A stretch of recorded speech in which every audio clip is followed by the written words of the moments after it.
So, I've read quite a few Reddit stories where OP ruins their evil family members' lives. It seems to always be the family member who has any ounce of humanity left. That's why I thought this one was worth sharing. It's just a great one. Also, it's a bit longer than the usual posts, and it just has a lot more detail. So let's jump straight into it. I don't know if this is a confession, a warning, or just some twisted therapy, but I need to get it out. I don't talk to anyone anymore. Not really. So maybe shouting into the void of the internet is all I have left. And before anyone asks, yes, what I'm about to tell you really happened. It sounds like something out of a cheap thriller, but this was my life. And these were the people I called family. When people picture family, they think of warmth, love, comfort, a soft place to land when the world gets too heavy. For me, family was just another cage. A cage I was born into. A cage I couldn't escape until I burned it to the ground. My earliest memories aren't birthday parties or bedtime stories. They're of my father's voice, sharp as broken glass, tearing into me for the smallest mistakes. I remember spilling milk once at the dinner table. I could not have been more than 6, and he backhanded me so hard my tooth came loose. I remember my mother sitting there, sipping her wine, not even flinching. She just said, "You should be more careful," as if I hadn't just been knocked half out of my chair. My siblings, an older brother and a younger sister, weren't much better.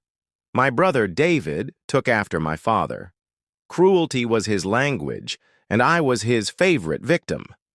He would corner me in the hall, jab his fingers into my ribs, call me names so vicious that even as a kid I understood he wanted to break me. My sister, Emily, liked to pretend she was innocent, but she played her games too. She'd whisper lies about me to our parents, set me up to take punishments I didn't deserve, then smile sweetly as I got dragged into another beating. Years of it. Every day a new humiliation, a new reminder that I didn't belong. They told me I was worthless so many times that I started to believe it. I became quiet, withdrawn. I learned to move silently through the house, like a shadow, just to avoid giving them a reason. But no matter what I did, it was never enough. You know what constant abuse does to a kid? It doesn't just hurt, it shapes you. It hardens you in places that should have been soft. And somewhere deep inside me, something started to grow. Not hope, not resilience. No, that would have been too easy. What grew inside me was darker. It was anger, a hunger, a tiny ember of revenge that smoldered every time my father hit me, every time my mother ignored me, every time my siblings laughed at my pain. I told myself for years that when I turned 18, I'd leave and never look back. But the thing about leaving is, the damage comes with you. You can change your address, but you can't erase the scars they carved into your mind. When I finally did move out, I was like a ghost. I went to college, got a job, kept my head down. I was quiet, polite, unremarkable, the kind of person no one notices. On the outside, I looked like I'd made it out. But on the inside, I was still that kid, bleeding, seething, waiting. And then, one night I realized something. I didn't just want to escape them. I wanted them to feel what I'd felt. I wanted them to choke on the fear and helplessness they'd force-fed me my whole life. That was the moment everything changed. That was the night I stopped being their victim. At first, it was just fantasies. I'd lie awake imagining scenarios, David losing everything he loved, Emily trapped in a web of lies, my parents watching their perfect family crumble to dust. But fantasies weren't enough. Fantasies were cowardly. I wanted reality. I wanted justice, twisted as it was. So I started to plan. The thing about my family is, they were proud. Proud of their reputation, proud of their wealth, proud of the spotless image they showed the world. To ruin them, I wouldn't need knives or poison. I just needed to expose what they really were. to take the masks off and make sure everyone else saw the monsters I'd grown up with. I started with David. By then, he was in his 30s, married with 2 kids. He had a good job, the kind that put him in front of clients and cameras, all smiles and charm. But I knew the truth. I knew about the drugs he'd hidden from his wife. I knew about the woman he'd been seeing on the side, and I knew about the night, years ago, when he'd gotten drunk and hit someone with his car.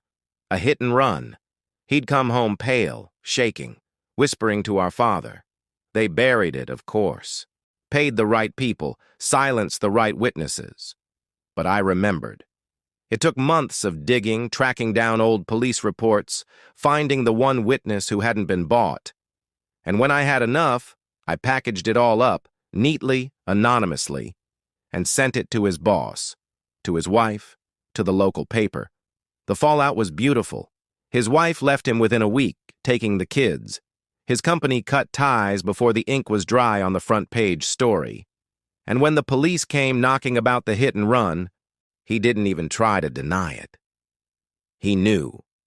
He knew someone had been watching all along. Emily was next. She'd grown up to be exactly like my mother, cold, polished, manipulative. She worked in real estate, selling overpriced houses to people who couldn't afford them. But behind the perfect smile, she had secrets too. She'd been embezzling from her company, skimming money in ways she thought no one could trace. I traced it. I followed the threads, the transfers, the offshore accounts. And just like with David, I wrapped it up in a tidy little package and delivered it to the right people. The day she was arrested, I sat in my apartment and watched the news clip over and over again. Her perfect hair, her forced smile, her wrists in steel cuffs. For the first time, I felt something close to joy. But it was my parents who deserved the worst. They were the architects of this nightmare, the rot at the core. And for them, I didn't just want exposure. I wanted pain. My father prided himself on control, over his business, his family, his reputation. So I took it from him piece by piece. I hacked into his accounts, funneled money into places that looked suspicious, planted evidence that pointed to fraud. I leaked documents, fabricated just enough to make investigators dig. And when the feds came, he went down hard. My mother was trickier. She hadn't left as many fingerprints, but she had secrets too. Affairs, lies, manipulations that stretched back decades. I hired someone, a private investigator, and fed them everything I knew. Within months, her world started to unravel. Friends turned on her.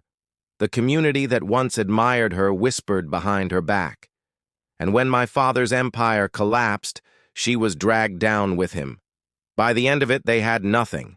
No money, no reputation, no family, just each other and the ruins they'd built with their own cruelty.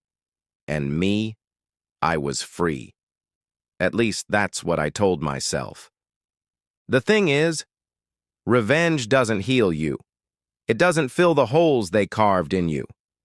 I thought I'd feel whole, standing over the ashes of their lives. I thought the anger would finally burn out. But it didn't. If anything, it grew. Because once you taste power, once you realize how easy it is to ruin someone, it's hard to stop. Sometimes I wonder if I've become them. Cold, cruel, empty. The same monster they always said I was. But then I remember the bruises, the lies, the years they stole from me, and I think maybe I'm just justice, wearing a darker face. Do I regret it? No. I'd do it again 1,000 times because for the first time in my life, I wasn't powerless. And that, to me, is worth everything.